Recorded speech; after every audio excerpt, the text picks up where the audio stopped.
More than 2,000 years ago, a group of exhausted soldiers marching through the plains of India stopped and stared at something they could not explain. Growing all around them were tall, ordinary-looking reeds, but when the soldiers cut one open and tasted the juice inside, they froze. It was sweet, impossibly sweet, sweeter than any fruit they had ever eaten.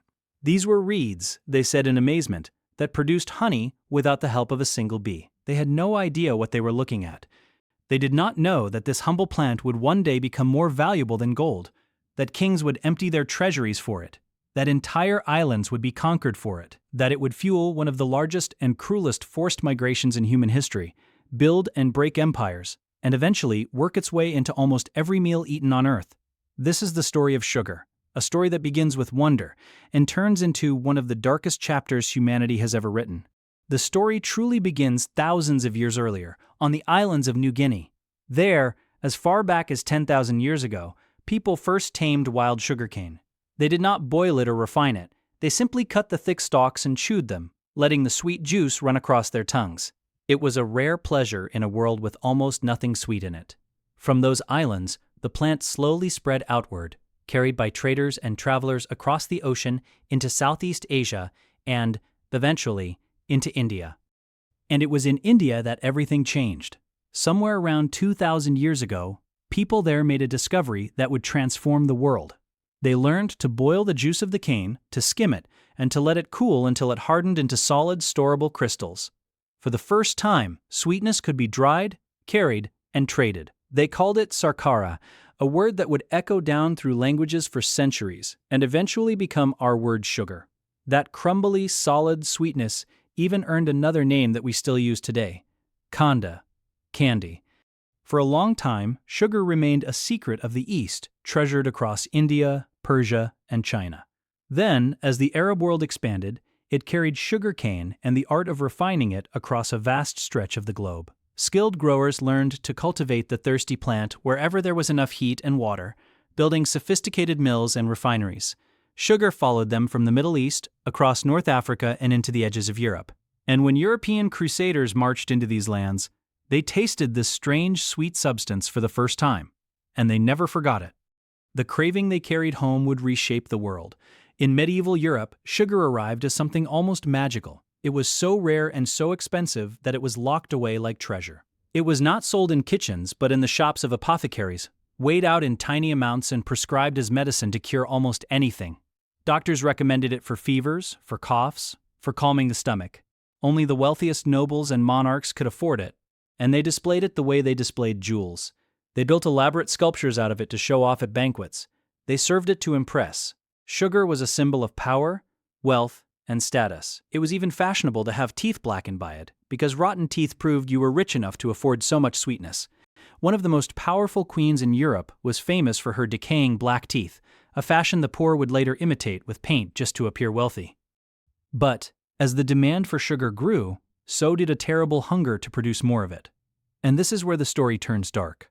European powers realized that sugarcane could grow in the hot, wet climates of the lands they were beginning to colonize across the Atlantic. On the islands of the Caribbean and in the vast fields of Brazil, they saw a chance to grow unimaginable wealth. But sugar was one of the most brutal crops in the world to produce. The cane had to be cut by hand under a scorching sun, then crushed, boiled, and refined in mills that ran day and night in blistering heat. It demanded an enormous, relentless supply of labor. And to get it, Europeans turned to human beings. The hunger for sugar became one of the driving engines of the transatlantic slave trade.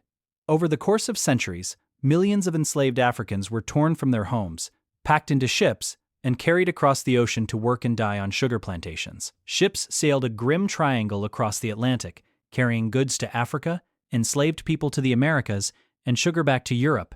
Over and over, for hundreds of years, the conditions on the plantations were merciless. The cane had to be harvested and processed the moment it was ripe, forcing people to work impossible hours beside boiling vats and crushing machinery that maimed and killed. On many islands, the death toll was so high that plantation owners simply bought more people rather than allow the ones they held to survive. Entire economies, cities, and fortunes in Europe were built on the profits of this trade. The small sugar islands of the Caribbean became some of the most valuable pieces of land on the planet, worth more to their empires than entire continents. Sugar, the sweetest thing humans had ever tasted, was now soaked in almost unimaginable suffering. For generations, this cruel system fed Europe's growing appetite. Sugar flowed into the cups of tea and coffee that were becoming daily rituals, and what had once been a treasure of kings slowly became something ordinary people expected every single day. Then the world shifted again. In the early 19th century, when war and blockades cut off the supply of cane sugar to parts of Europe, scientists raced to find another source. They found it in an unlikely place, a pale, humble root vegetable called the sugar beet, which could be grown in cold northern climates far from any tropical colony. Suddenly, sugar could be produced almost anywhere. The tropical monopoly was broken. Production exploded, prices collapsed, and sugar transformed from a luxury of the rich into a cheap fuel for the masses.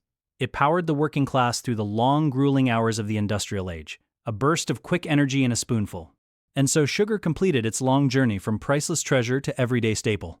But its story was not over, because the more sugar we produced, the more we consumed, and the cheaper and more abundant it became, the more it began to quietly reshape our bodies and our health. Today, sugar is everywhere. It is no longer just in our desserts and our tea, it is hidden inside bread, sauces, cereals, drinks, and countless processed foods that do not even taste sweet. The average person now eats more sugar in a week than a medieval king might have tasted in a year. And that flood of sweetness has come at a cost. The same substance that was once prescribed as medicine is now linked to some of the greatest health challenges of the modern world, from obesity to diabetes to heart disease. The treasure has become a threat. The cure has become a warning. Somewhere right now, in a tropical field, a worker is cutting tall stalks of cane under a burning sun, just as people have for thousands of years. Somewhere in a vast factory, rivers of white crystals are pouring into bags and boxes and bottles. And somewhere, a child is tearing open a candy wrapper, tasting that same impossible sweetness that once stunned a group of soldiers in ancient India, never knowing the empires that rose, the millions who suffered, and the world that was reshaped, all for the taste of a reed that makes honey without bees. If you enjoyed this story, hit the subscribe button and leave a comment telling me which food with a hidden history you want to see next. And if this video taught you something new, smash that like button so more people can discover the strange and often dark history of what we eat.